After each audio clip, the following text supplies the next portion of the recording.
some lettuce and some basil, and it was beautiful. It's green. There's all this greenery out here. I just came out with my son and we did some clippings of some herbs, and I looked over and realized that this entire planter was completely filled with green.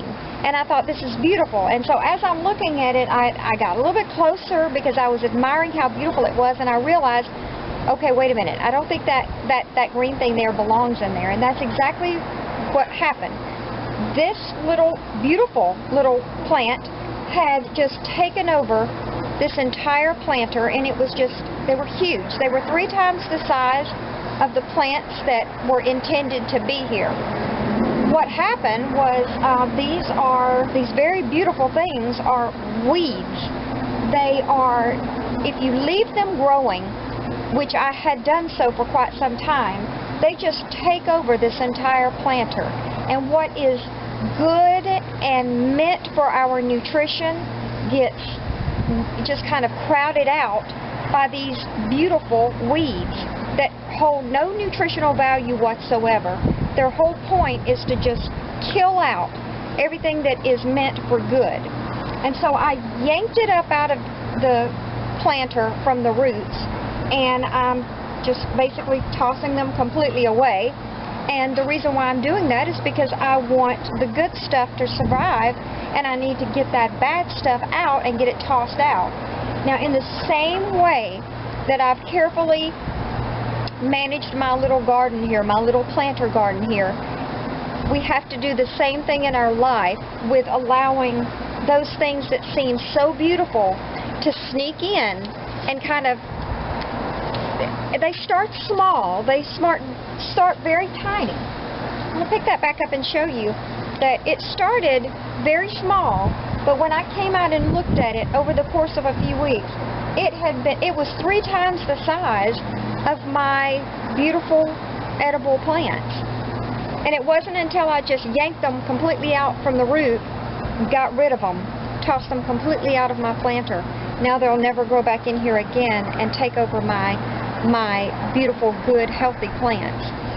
So in doing that, we have to do the same thing and practice that same law in our own life.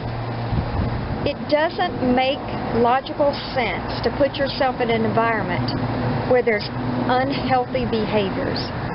So if there's someone in your life, or the people that you've associated with that have unhealthy behaviors, that's a weed. That's a weed in your garden, and you don't want weeds in your garden drowning out who you are.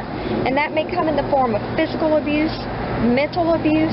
It may come in the form of just having an environment of people that are lazy, or an environment of people that just don't believe in speaking positive and they're always negative. People that gossip and talk about other people. If you're in a group where people are judging other people, that's not a good, healthy environment to be in. And you don't need to make an apology for removing that out of your life.